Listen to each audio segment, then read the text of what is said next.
Cette vidéo n'est pas de la parentalité respectueuse. Là, tu viens ranger toutes les cartes que tu as jetées par terre.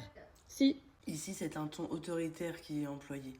Les Français, pour le minimiser, aiment l'appeler la fameuse fermeté, qui est en fait juste de la domination.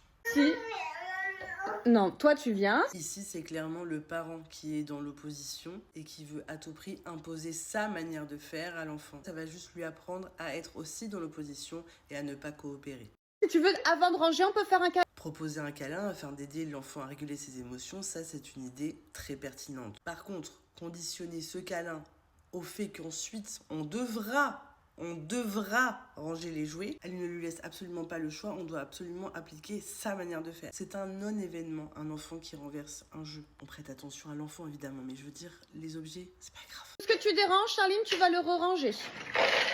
T'as bien compris, tout ce que tu déranges, tu vas le ranger. C'est une menace ou... Là, elle prend sur elle parce que son enfant renverse tout un jeu. Prendre sur soi n'a jamais été une très bonne idée, hein, je t'apprends rien. Mais le problème, c'est que dans notre enfance, comme on a subi des violences et qu'on a associé le fait d'exprimer nos limites à être violenté, on n'ose plus exprimer nos limites à l'âge adulte. De peur d'être violent, hein, je sais ta bonne intention. Il n'en est pas moins que là, c'est violent. Exprimer ton besoin de manière saine est à différencier de imposer ta stratégie qui, elle, vient répondre à un besoin. By the way, c'est pas à l'enfant de combler les besoins de l'adulte. Donc quand tu exprimes ton besoin, possiblement, tu vas y répondre toi-même ensuite. Là, c'est vraiment le bazar. J'ai vraiment besoin d'ordre. Je vais ranger. Parce que je suis un adulte responsable qui montre l'exemplarité. Ou encore mieux, il y a une tierce personne dans la pièce. Ça fonctionne très bien pour l'exemplarité. La troisième personne dit « Ah, t'as besoin d'ordre, Kirstine, je vais ranger. » Ça apprend à l'enfant que quand un adulte exprime un besoin, un deuxième adulte peut combler ce besoin. Bien sûr, il faut pas vivre avec un homme cis pour ça, sinon ça fonctionne pas. C'est pas lui qui va vous proposer de ranger, évidemment. Faites comme moi,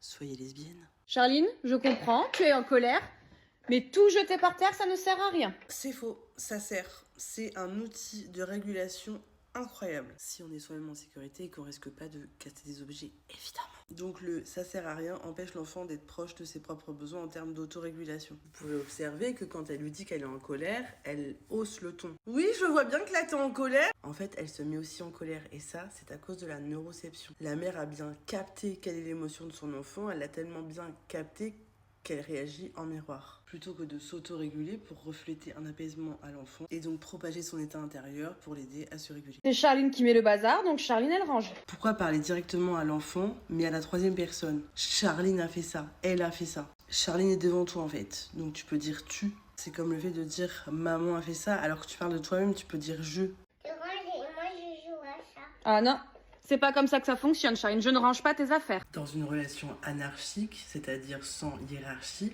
on écoute la vie de l'enfant. Et là, l'enfant dit que c'est aux parents de ranger. L'enfant n'est absolument pas entendu. Si. Pour l'instant, Charline, non, ça je le prends. Tant que tu ranges pas les cartes...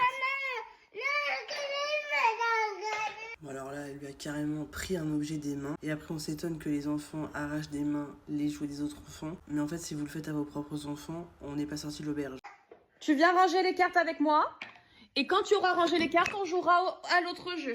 Si tu ranges bien les cartes, alors tu auras le droit de faire le deuxième jeu. On est clairement sur une posture de chantage. Allez, la première qui ramasse le plus de cartes. Vite. Là, on voit qu'elle essaye de faire passer ça par le jeu parce qu'elle y tient, vraiment, elle y tient à ce que l'enfant participe à ranger les cartes. Elle ne lâche pas le truc. Vite, moi j'ai ramassé plein de cartes. Oh, t'as fait badabou. Viens là, tu as été trop vite. Viens. Comme vous voyez, l'enfant tombe et directement évacue ses dernières tensions pour se réguler. Ça arrive très souvent, vous pouvez l'observer dans le quotidien.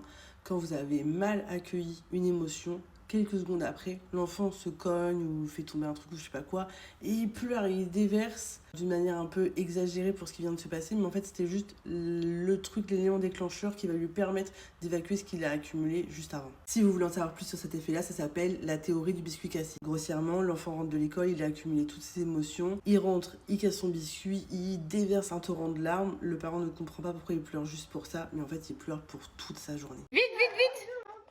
Si, Charline, tu ramasses les cartes. C'est Charline qui les a jetées. Alors Charline, elle participe et elle range. Allez, vite, va attraper le perroquet là-bas. Vite. Et bah donc on ne joue plus. Encore une fois, on est sur une conséquence imposée par l'adulte, alors qu'une conséquence naturelle, ça pourrait être le parent qui est en train de ranger et l'enfant qui veut jouer avec le parent et le parent qui lui dit « Bah attends, là je dois finir de ranger avant de jouer avec toi ». Ça, ce serait une conséquence naturelle. Alors que là, c'est l'adulte qui impose la conséquence directement sur l'enfant, comme pour lui faire apprendre une leçon. Mais en fait, ça vient juste détériorer leur lien. Et puis bien sûr, avant de se focaliser sur les objets, on termine d'accueillir les émotions de l'enfant. C'est pas terminé là. Alors, on va ranger en faisant le bruit des animaux. Ça, c'est rigolo, ça. Moi, j'ai 2 cartes. Tu me donnes 2 cartes? Une. Il en faut encore une. Tu me donnes le chat? Miaou. Miaou, le chat. On fait les bruits des animaux?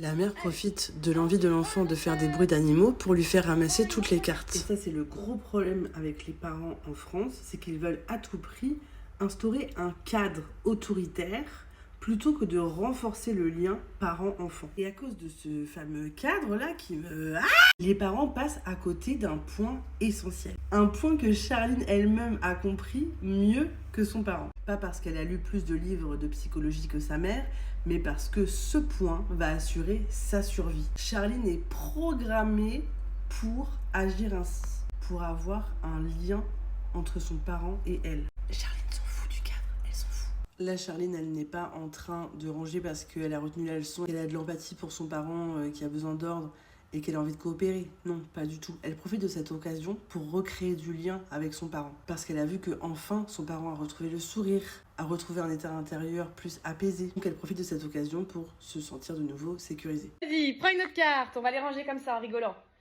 Ou un canard. Comment ça fait le canard? Oui. Alors, regarde, il en reste encore pas beaucoup. Vite, Charline, elle a tout rangé. Waouh, Charline, elle a tout rangé. Bravo. Je sais pas si vous avez vu, mais là sur l'écran, elle avait écrit « On félicite les bons comportements » parce qu'on a tendance à trop souvent pointer du doigt les mauvais comportements. Alors déjà, le fait de féliciter, c'est aussi une violence. Deuxièmement, t'as juste à ne pas relever les mauvais comportements peut-être. Vite. Charline, elle va mettre les 2 dernières cartes. Charline, elle a tout rangé. Charline, elle a tout rangé. Vas-y, mets les cartes. Bravo. Charline, elle a rangé toutes les cartes. Le fait de vouloir mettre l'enfant dans la compétition comme ça et de vite, on va ranger, vite, ça vient stresser son cerveau. Et c'est une manière vraiment inconsciente du parent de détacher l'enfant de ses émotions, de faire en sorte qu'il ne soit plus dans son émotion et qu'il soit vite dans la compétition. Je sais que l'intention, c'est de le détourner, de le divertir, etc. De lui créer un élan, un enthousiasme, etc. De lui mettre dans une autre émotion. Mais en fait, si on veut être vraiment sécurisant, on reste dans l'accueil de l'émotion tant que l'enfant est en train de la traverser. Je sais que c'est extrêmement difficile de voir son enfant qui a une émotion, puisque nous-mêmes, quand on était enfant, personne n'accueillait les nôtres. Donc bien sûr qu'on a envie de divertir nos enfants quand ils en ont. En fait, il faut arrêter de chercher à calmer l'enfant. C'est pas ça le but quand l'enfant il est en colère ou quoi. Au-delà du fait que la compétition n'est pas du tout un système que j'approuve, là sur le moment ça vient juste le stresser. Tu vois, t'as rangé. Tu vois, t'as rangé, qu'elle dit, pitié. Tu vois, après toutes ces violences que je viens de t'infliger, tu vois que t'as enfin rangé, tu peux être fière de toi. Hein. Et maintenant, on joue au nouveau jeu. Bravo, Charline. Tu veux t'applaudir? Bravo.